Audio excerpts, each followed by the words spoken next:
Unit 2 structure organisation in plants and animals. तो इसके आगे टोटल 3 चैप्टर्स थे, जिनमें से 2 chapter 5 morphology of flowering plants and chapter 6 anatomy of flowering plants हमने ऑलरेडी कर लिया है। तो अभी next chapter the last unit 2 का चैप्टर स्ट्रक्चर ऑर्गेनाइजेशन इन एनिमल्स की बात करते हैं। वीडियो में हम बात करेंगे connective tissue. Okay, connective tissue second सब टॉपिक। तो कनेक्टिव टिश्यू जो है सबसे अबंडेंट है, वाइडली डिस्ट्रीब्यूटेड है in body of complex animals. इनको जो नेम है कनेक्टिव टिश्यू इसलिए दिया गया है क्योंकि ये स्पेशल फंक्शन परफॉर्म करते हैं लिंकिंग और सपोर्ट करने में, लिंक करने में और सपोर्ट करने में दूसरे ऑर्गन्स टिश्यूज़ को, बॉडी के दूसरे ऑर्गन्स और टिश्यूज़ को सपोर्ट और लिंक करने में फंक्शन, स्पेशल फंक्शन परफॉर्म करते हैं, इसलिए इन्हें कनेक्टिव टिश्यू का नाम दिया गया है। और ये जो है soft connective tissue two specialised type भी हो सकते हैं। ये जो टिश्यू है soft connective tissue two specialised type भी हो सकते हैं। इनमें कार्टिलेज, बोन, एडिपोस और ब्लड पाया जाता है।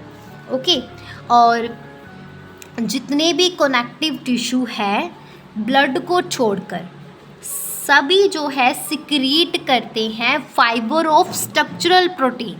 सभी सिक्रीट करते हैं फाइबर ऑफ स्ट्रक्चरल प्रोटीन जिसे कोलेजन और इलास्टिन बोला जाता है।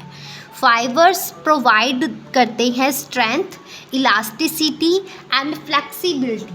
टिश्यू को स्ट्रेंथ, इलास्टिसिटी, फ्लेक्सिबिलिटी जो है प्रोवाइड करते हैं फाइबर्स। सेल्स जो है वो सिक्रीट करते हैं और सिक्रीट और मॉडिफाइड पॉलीसेकेराइड्स जो एक्यूमुलेट करता है बिटवीन सेल्स एंड फाइबर्स को, के बीच में एक्यूमुलेट करता है और मैट्रिक्स की तरह बिहेव करता है। सेल्स जो हैं आल्सो सिक्रीट करते हैं मॉडिफाइड पॉलीसेकेराइड्स को जो सेल्स के बीच में एक्यूमुलेट करता है, सेल्स और फाइबर्स के बीच में एक्यूमुलेट करता है और एक्ट करता है मैट्रिक्स की तरह।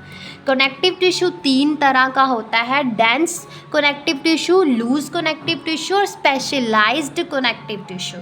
तो सबसे पहले डेंस कनेक्टिव टिश्यू।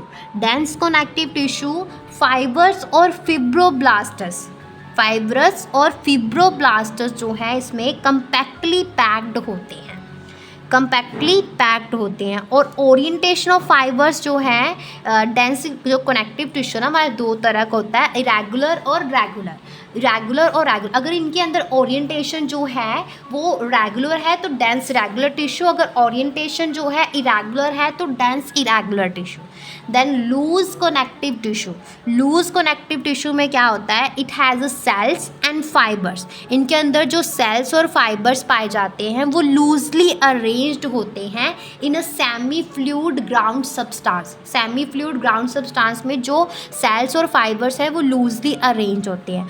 और इनके फॉर एग्जांपल जैसे एरोलर टिश्यू, एरोलर टिश्यू जो है पाया जाता है स्किन के नीचे पाया जाता है। एरोलर टिश्यू अक्सर ये क्या करता है, सपोर्ट कर, एक फ्रेमवर्क की तरह काम करता है, एपिथेलियल के लिए एक फ्रेमवर्क की तरह काम करता है। और इसमें फाइब्रोब्लास्ट मतलब सेल्स जो क्या करते हैं, प्रोड्यूस और सिक्रीट करते हैं फाइबर्स, वो पाए जाते हैं।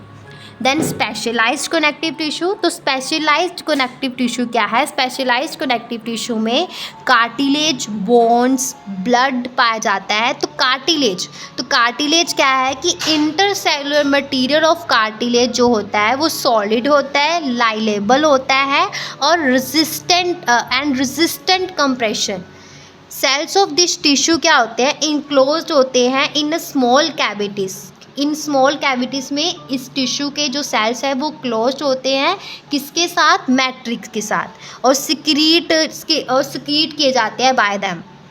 ज़्यादातर जो कार्टिलेज होते हैं इनवर्टिब्रे एम्ब्रॉयस वो रिप्लेस्ड हो जाते हैं बाद में, जब एडल्ट हो जाता है एम्ब्रियो तो रिप्लेस्ड हो जाते हैं बोन्स में। कार्टिलेज रिप्लेस्ड हो जाते हैं बोन्स में।